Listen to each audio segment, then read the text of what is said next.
Hello students, पिछले video में हमने बात की थी रिएक्टिव इंटरमीडिएट्स की, जिसमें मैंने आपको बताया था कि कुल 6 प्रकार के इंटरमीडिएट ऑर्गेनिक रिएक्शंस में पाए जाते हैं।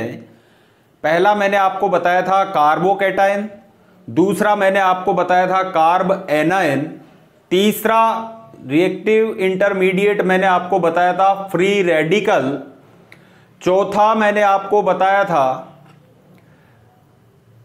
एराइन, जिसमें हम स्टडी करते हैं बेंजाइन की, एक मैंने आपको बताया था कार्बीन और एक मैंने आपको बताया था नाइट्रीन। पिछले वीडियो में हम चर्चा कर चुके हैं कार्बोकैटायन की। आज के इस वीडियो में हम बात करने जा रहे हैं कार्ब एनायन की।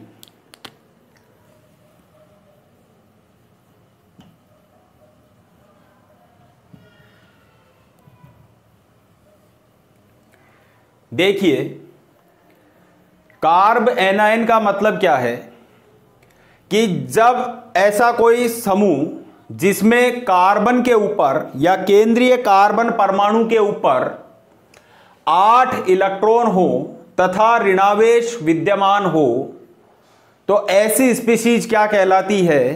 कार्ब एनायन कहलाती है।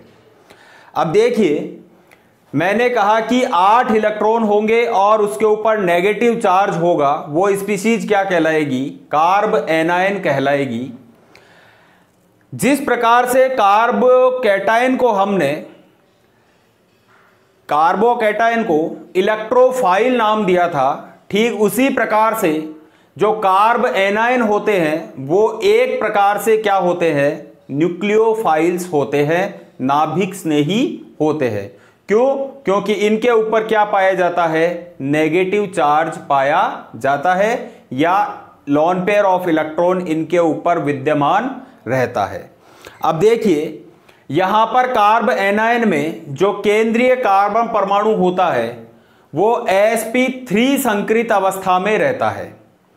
sp3 संकृत अवस्था में रहता है, जिसमें sp3 संकृत अवस्था का मतलब क्या है कि कुल मिलाकर के जो हाइब्रिडाइज्ड ऑर्बिटल्स होंगे वो संख्या में कितने होंगे?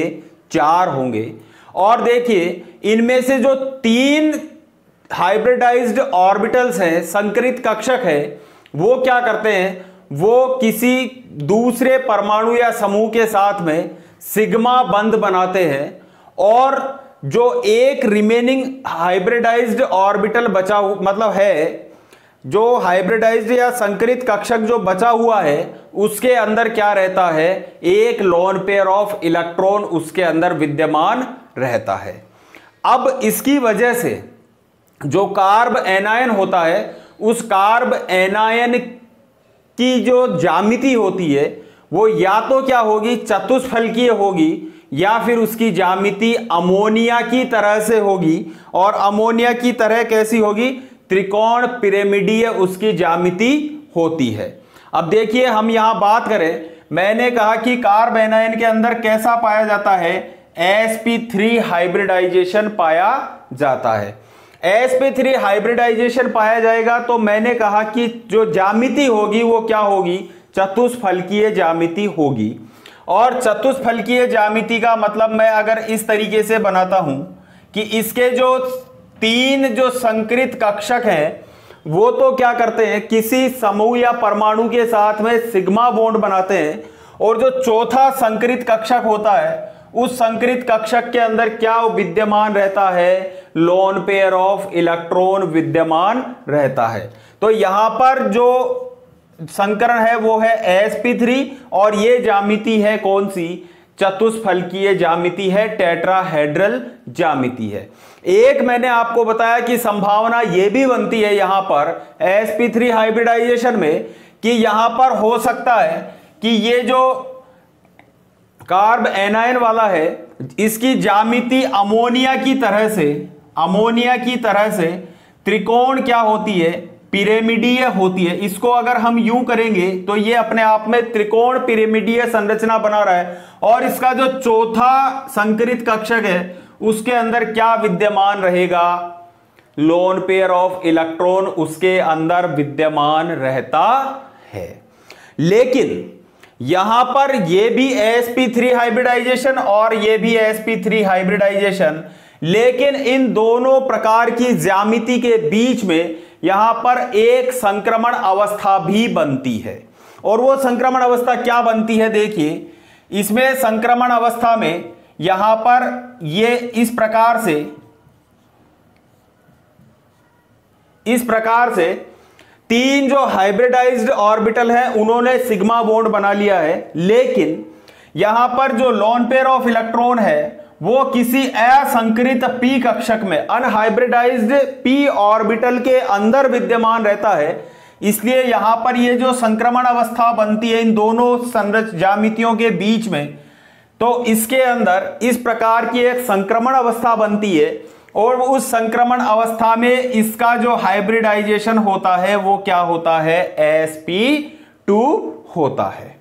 तो इस प्रकार से जो कार्ब एनायन की ज्यामिति है वो sp3 होगी, लेकिन इन दोनों ज्यामितियों के बीच में क्या पाया जाता है, एक संक्रमण अवस्था भी बनती है जिसको हमने नाम दिया है क्या, sp2 हाइब्रिडाइज्ड स्ट्रक्चर ज्योमेट्री है।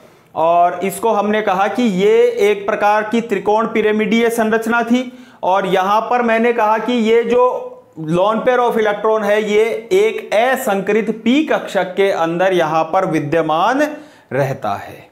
तो ये बात हुई कार्ब एनायन के परिचय की बात हुई, इंट्रोडक्शन की बात हुई। अब देखिए अब हम बात करते हैं किसकी, इसके प्रकार की बात करते हैं। तो देखिए कार्ब एनायन जो है वो मुख्य रूप से, कार्ब एनायन मुख्य रूप से तीन प्रकार का होता है। तीन प्रकार कौन कौन से होंगे, वही कार्बोकैटायन की तरह तीन प्रकार है, प्राइमरी, सेकेंडरी और टर्शरी। यानी प्राथमिक कार्ब एनायन, द्वितीयक कार्ब एनायन और तृतीयक कार्ब एनायन। अब देखिए यदि हम इसके एग्जाम्पल्स की बात करते हैं तो अगर मैं कहा कि प्राइमरी कार्ब एनायन हम किसे कहेंगे, तो प्राइमरी कार्ब एनायन जिसमें प्राथमिक कार्बन के ऊपर क्या हो, नेगेटिव चार्ज हो, लोन पेयर ऑफ इलेक्ट्रॉन हो, तो वो क्या कहलाएगा, प्राइमरी कार्ब एनायन कहलाएगा। देखिए किस प्रकार से, फॉर एग्जांपल जैसे CH3 है, अगर इसके ऊपर लोन पेयर ऑफ इलेक्ट्रॉन है और ऋणावेश विद्यमान है तो ये प्राथमिक कार्ब एनायन कहलाएगा। देखिए और देखिए एग्जांपल जैसे CH3CH2, यहां पर CH3CH2 में भी एक तो क्या है विद्यमान है, लोन पेयर ऑफ इलेक्ट्रॉन विद्यमान है और एक ऋणायन विद्यमान है, तो ये क्या कहलाएगा, ऋणावेश विद्यमान है, तो ये क्या कहलाएगा, कार्ब एनायन। कौन सा, प्राइमरी कार्ब एनायन। तो ठीक इस प्रकार से ये हुए हमारे प्राथमिक कार्ब एनायन।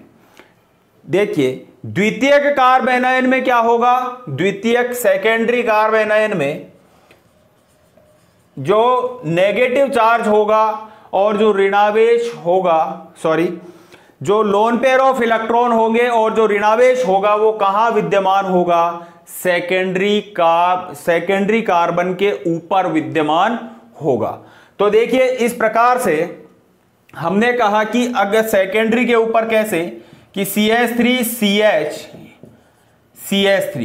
इस प्रकार से ये एक द्वितीयक कार्बन था और द्वितीयक कार्बन के ऊपर यहां पर क्या विद्यमान है, लोन पेयर ऑफ इलेक्ट्रॉन भी विद्यमान है और यहां पर नेगेटिव चार्ज भी इसके ऊपर लगा हुआ है। तो ये क्या कहलाएगा, सेकेंडरी कार्ब एनायन कहलाएगा। और देखिए एक एग्जांपल इसका कि जैसे CH3CH2CH3 ये भी क्या कहलाएगा, यहां भी द्वितीयक कार्बन के ऊपर ही एक लोन पेयर ऑफ इलेक्ट्रॉन और एक एक नेगेटिव चार्ज लगा हुआ है, इसलिए ये भी क्या कहलाएगा, सेकेंडरी कार्ब एनायन कहलाएगा। देखिए टर्शरी कार्ब एनायन का क्या मतलब कि यहां पर टर्शरी कार्ब एनायन, यहां पर जो नेगेटिव चार्ज है और लोन पेयर ऑफ इलेक्ट्रॉन है वो कहां पे जुड़ा हुआ होता है? तृतीयक कार्बन के ऊपर जुड़ा हुआ होता है।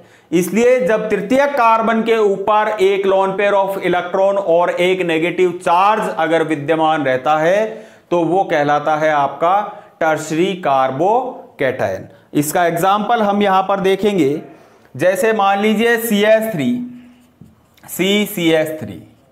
CH3 और यहां पर क्या विद्यमान है? इस तृतीयक कार्बन के ऊपर लोन पेयर ऑफ इलेक्ट्रॉन भी है और नेगेटिव चार्ज भी विद्यमान है, इसलिए इसको हम कहेंगे टर्शरी कार्ब एनायन। ठीक इसी प्रकार से मान लीजिए यहां पे लगा हुआ है CH3 CH2 CH3, जिसको हमने एमिल नाम दिया था, तो ये हो गया आपका टर्शरी एमिल कार्ब एनायन। तो इस प्रकार से यहां पर कार्ब एनायन के 3 प्रकार पाए जाते हैं, प्राथमिक, द्वितीयक और तृतीयक, प्राइमरी, सेकेंडरी और टर्शरी कार्ब एनायन। अब देखिए, अब हम बात करते हैं किसकी? फॉर्मेशन ऑफ कार्ब एनायन की, कि साहब निर्माण किस प्रकार से होता है, कार्ब एनायन का निर्माण किस प्रकार से होता है। हालांकि जब भी हम ऑर्गेनिक रिएक्शंस पढ़ेंगे तो वहां पर आप देखेंगे कि इंटरमीडिएट के रूप में कहां कहां कार्ब एनायन का निर्माण हो रहा है, लेकिन फिर भी जब हम टॉपिक को डिस्कस कर रहे हैं तो 1-2 एग्जाम्पल्स हम यहां पर देखेंगे कि फॉर्मेशन ऑफ कार्ब एनायन किस प्रकार से होता है। तो देखिए, number 1 formation.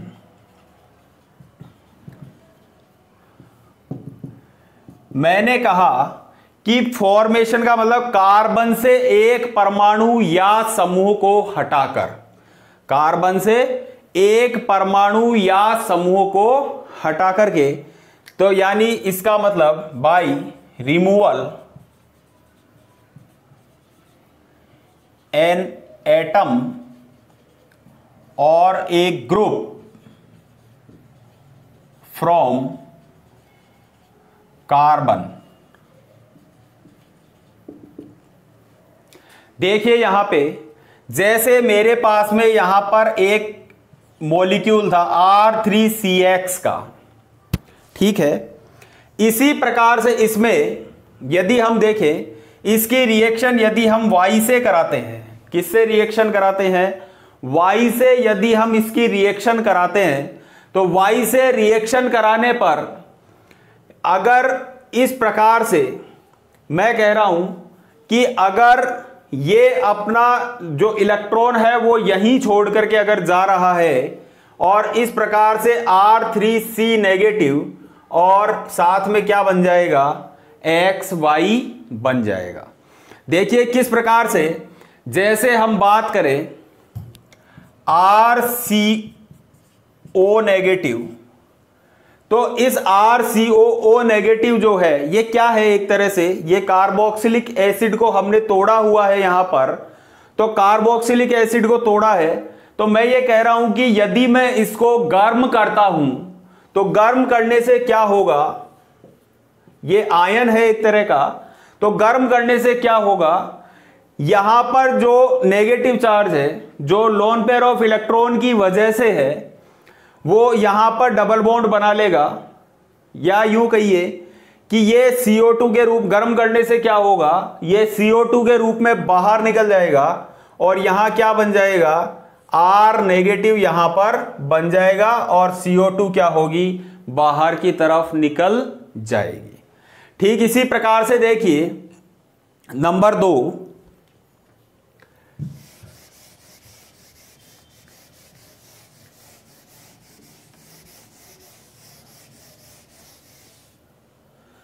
Number 2,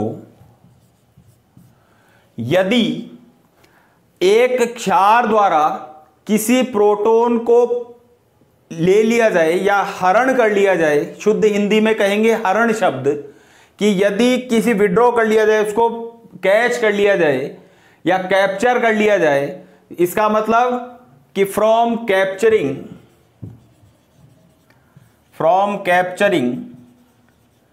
A proton by a base,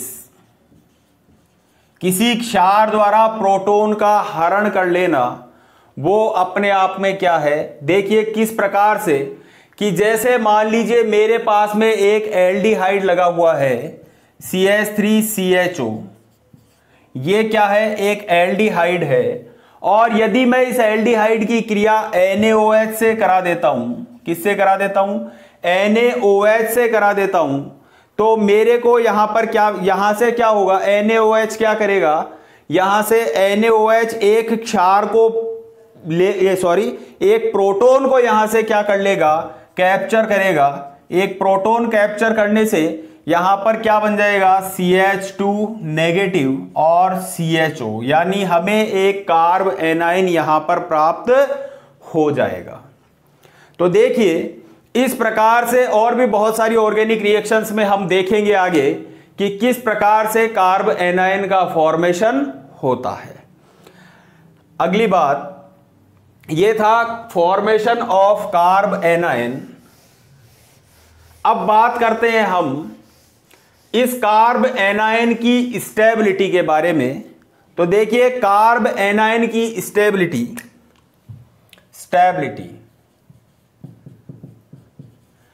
carb A9 की जो स्टेबिलिटी होती है वो कार्बोकैटायन से जस्ट क्या होती है, अपोजिट होती है, विपरीत होती है।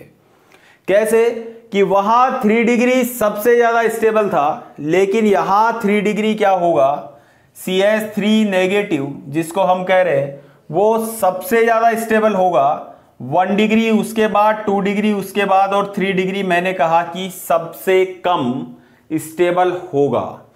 देखिए इसके पीछे कारण क्या है, इसके पीछे कारण यह है कि यहां पर जो आपका ये जो 3 डिग्री कार्ब एनायन है, ये 3 डिग्री कार्ब एनायन क्या करता है, 3 डिग्री कार्ब एनायन का मतलब क्या है, इस प्रकार से जैसे मान लीजिए CH3C नेगेटिव CH3 और CH3 ये अपने आप में क्या है, 3 डिग्री कार्ब एनायन है।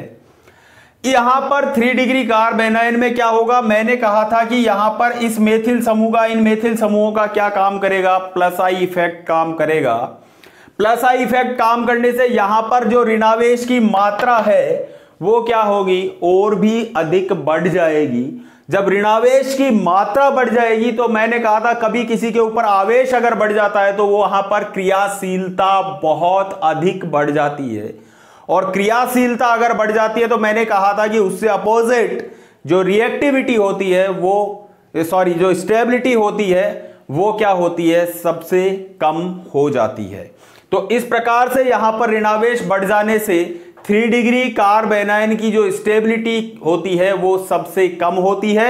उसके बाद में जो आपका 2 डिग्री होता है, 2 डिग्री में यहां पर केवल 2 ही समूह जुड़े हुए रह जाते हैं, जिसको हमने कहा था इस तरह से, तो इससे कम होती है। और जो 1 डिग्री होगा उसकी और भी क्या हो जाएगी, यहां पर जो स्टेबिलिटी है वो इससे ज्यादा होगी, क्योंकि यहां पर जो CH3 CH2 है वो उतना प्लस आई नहीं लगेगा जितना कि 3 डिग्री में लग रहा था। इसलिए यहां पर स्टेबिलिटी का जो क्रम होता है वो ये पाया जाता है। देखिए अब बात करते हैं हम इफेक्ट ऑफ सब्स्टिट्यूएंट्स की, कि इसके ऊपर जुड़े हुए सब्स्टिट्यूएंट्स का क्या प्रभाव पड़ेगा, यानी प्रतिस्थापियों का क्या प्रभाव पड़ेगा। इफेक्ट ऑफ सब्स्टिट्यूएंट्स,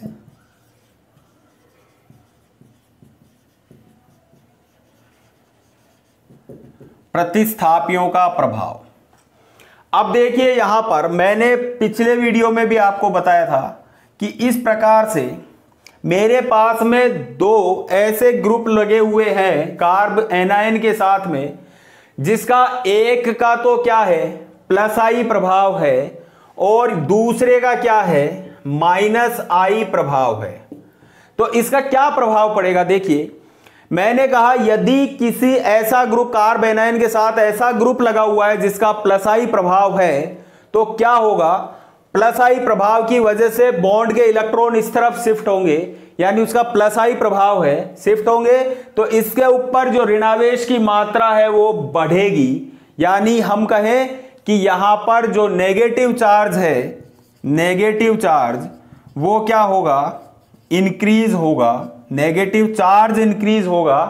तो नेगेटिव चार्ज इंक्रीज होगा यानी बढ़ेगा, तो इसकी रिएक्टिविटी यानी क्रियाशीलता क्या होगी, बढ़ेगी, क्रियाशीलता भी बढ़ेगी, और क्रियाशीलता बढ़ेगी तो इसकी स्टेबिलिटी क्या हो जाएगी, डिक्रीज हो जाएगी।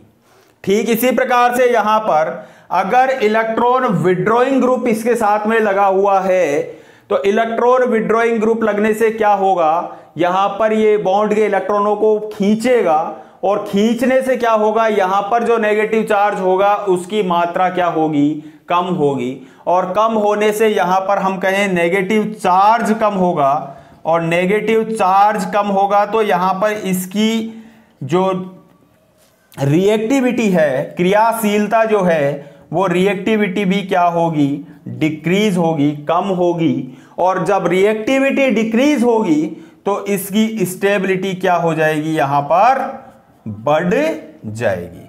तो इस प्रकार से यहां पर ये इफेक्ट ऑफ सब्स्टिट्यूएंट पाया जाता है कि अगर कोई ऐसा समूह इसके साथ में जुड़ा हुआ है जिसका कि प्लस आई प्रभाव है, तो वो क्या करेगा, यहां पर ऋणावेश की मात्रा को बढ़ा देगा, और मात्रा को बढ़ा देगा तो क्रियाशीलता भी बढ़ जाएगी, क्रियाशीलता बढ़ जाएगी तो हमारी जो स्टेबिलिटी है वो क्या हो जाएगी, कम हो जाएगी। ठीक इसी प्रकार से अगर यहां पर इलेक्ट्रॉन विड्रॉइंग ग्रुप लगा हुआ है या माइनस आई इफेक्ट वाला समूह जुड़ा हुआ है, तो क्या करेगा, ऋणावेश को कम कर देगा, और कम कर देगा तो नेगेटिव चार्ज कम हुआ, रिएक्टिविटी भी कम हुई, और स्टेबिलिटी अपने आप ही क्या हुई, बढ़ गई है। तो ये बात थी किसकी, कार्ब एनायन की बात थी। नेक्स्ट वीडियो में हम बात करेंगे अगले रिएक्टिव इंटरमीडिएट की, जिसमें हम पढ़ेंगे फ्री रेडिकल। Thank you.